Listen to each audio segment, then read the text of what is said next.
Rangatira mā tēnā koutou, tēnā koutou, tēnā koutou katoa. He mihi tēnei mō te mai te komihana whānau mō tō moimoia mō ngā tamariki ngā whānau katoa o Aotearoa. So greetings firstly from the Families Commission, and thank you on behalf of the Families Commission for the wonderful work that you do with families and children. We've been asked to come into this space to share a little bit about what we do, and I'd like to do that from the particular perspective today of the Kaupapa Maori Workstream within the Families Commission to provide a value-add component that you may not have had to this point in the way that we would like to present it today. So a little bit first about what we do, and I acknowledge my colleague Kahubaika, Whakatohia, and Upokorihi, who's come with me this afternoon. We listen, we add value, we act. We honour family and whānau, we honour Māori as treaty partners, we create new solutions, summarise existing knowledge, connect with others and influence through what we know. And the cover you see there is the cover of one of our reports that we'll talk about in a moment, Whānau Yesterday, Today, Tomorrow. And the young woman on that cover is a young woman whose story epitomises much of the hope that our ancestors have for us about Māori being able to contribute to particularly exciting pathways and solutions to New Zealand's future when given the chance. She's a kohanga baby, she's a kura kaupapa graduate. She, as a senior secondary school student, started her tertiary education early, and at the age of 22, her name is Hinurewa Potu, for any of you who may be related to her out in the audience. At the age of 22, completed and submitted her master's thesis in the Māori language to Massey University, the youngest woman that we know of in New Zealand to submit a thesis in our language to this point in our history. She's currently serving for the government on the Constitutional Review Committee as the youngest member of that working party, and that's the kind of opportunity we can have when Māori solutions are able to be part of the kind of work that we do with families. So who is the Families Commission and what's our operating environment? We're an autonomous Crown entity established through legislation, the Families Commission Act in 2003. There's two sections at least that are very important for the way we do our work. Section 7 is that our Act requires us to look at factors that help to maintain or enhance whānau and family resilience and strength. So much of the work that we do comes from a strengths-based position, and Section 11 is particularly important for the work we do in the Māori unit, and that is that the needs, values and beliefs of Māori as tangata whenua are to be taken into account when the Families Commission does its work. So our priority areas, and I'd just like to quickly go through those and then focus on whānau rangatiratanga, whānau empowerment, one of our main work streams, to give you some examples of some of the things that we do, and particularly to end today's presentation on some of the key things that we put into the submission that we made to the Justice Committee on the Alcohol Reform Bill. So 4 key areas: connected communities and support structures, economic well-being, safe and resilient relationships, and whānau rangatiratanga, which we're defining as whānau empowerment. So through each of these, I'll highlight a particular project that we've worked on and some of the key findings, and if you are interested in any of this work, it's all available in e-copies on the Families Commission website, which is www.nzfamilies.org.nz. So one of the resources that was released in 2010 and research completed by Dr. David Stewart is on a wonderful initiative in Nelson around the Victory Primary School and its community. And the final report, Paths of Victory, and the DVD that go with it are a very powerful story of what can happen when education includes families, includes the community, and is able to show young people and the people that they are descended from and live with that adults can actually work together positively and connect well across all sorts of issues and opportunities. And so on site at the school is a kohanga reo. We've been there for a conference last year. There's a kohanga reo on site. There is a community health centre on site, and you come into I'm a primary school teacher by background, so come into what we traditionally think of as a school and have a whole different experience of a integrated cross-silo approach to working with families, their children and community, and not to positioning schooling over education or health over education, so that in fact young people watch the adults around them, not only in their family, talking past each other, not listening and actually disconnecting services, even in the conversations that they're having as professionals. So it's a very, very powerful model of what can happen when the school doors and the community hearts really are connected in very, very powerful ways for these young people and their families.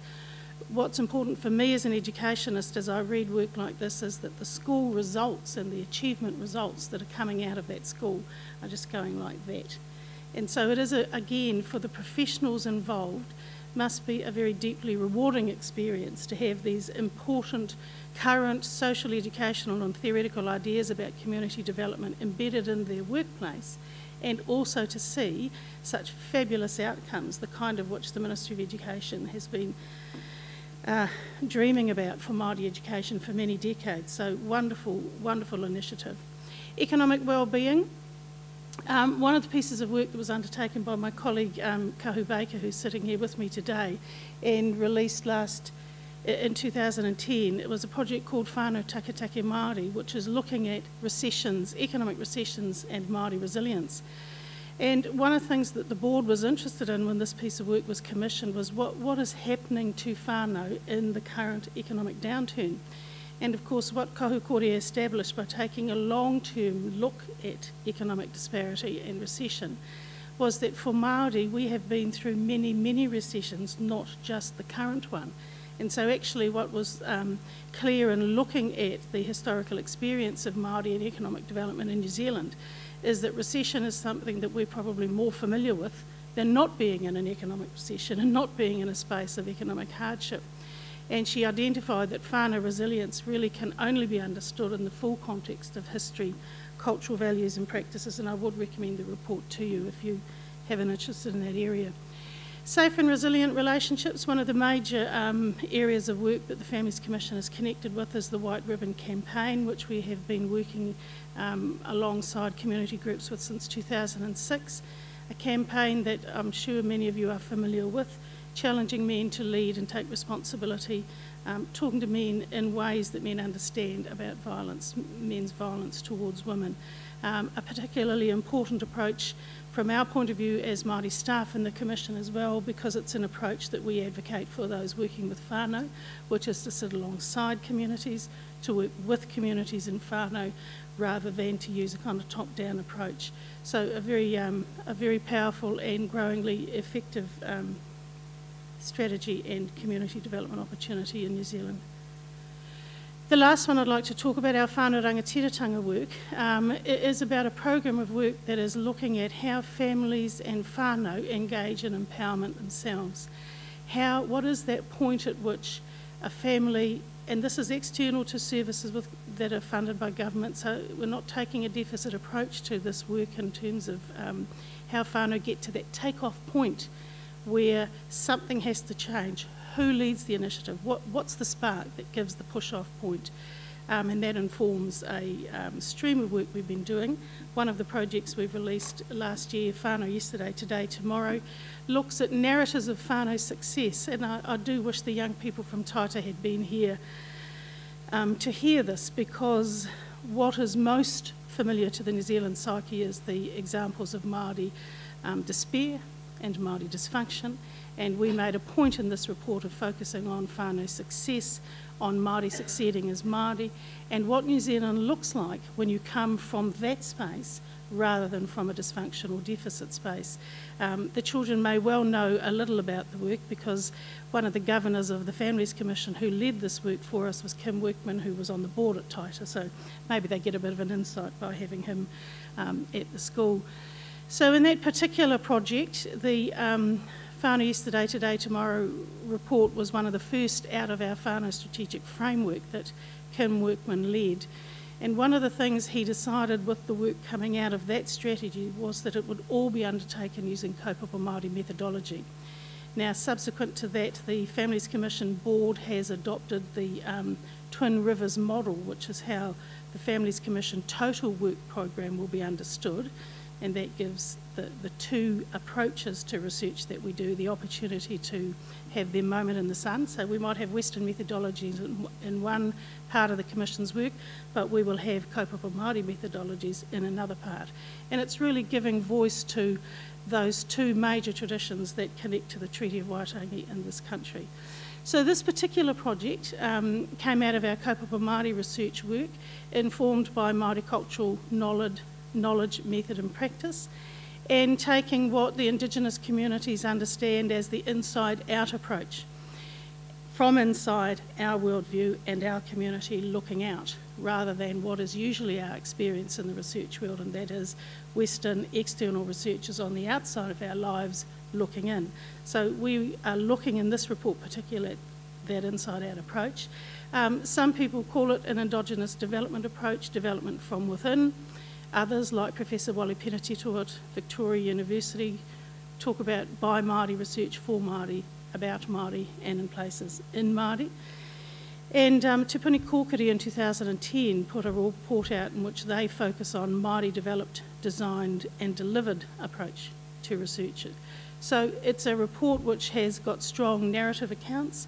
These are people who are talking from their own worldview, from their own point of view, about what success means to them in Māori terms. And we've got some lovely stories in there. Across a range of perspectives, it was really important in that particular piece of work that we were able to see whānau and understand whānau across social, cultural, economic and environmental indicators, an integrated approach to knowledge which is characteristic of our Māori knowledge codes. And so one chapter looks at whānau as the custodians of culture and tracks a family which has raised their children in the Māori language across now to the third generation. So this is a story that is a family that has actually grown into a hapu, and you get the children, you get the grandparents' role, and you get the parents' role. And the children who were the children when Kohanga first started are now, of course, the parents of the next generation. So it's a wonderful intergenerational story of language reclamation. Why is that so important to be able to talk about whānau as custodians of culture? Because in that context particularly, the important messages are that the Crown has had very little role in the language reclamation work. And so if family have the strength and the wherewithal to reclaim a traditional language and to keep it alive, imagine what they can do in other areas of their lives if the government steps slightly to the left and actually gives them a chance to have the power that they need to determine their own futures. One chapter looked at the value of Māori language and culture in economic transformation and did case studies of businesses that are based in our cultural worldview and how those businesses are able to gain economic global advantage. Why is that important?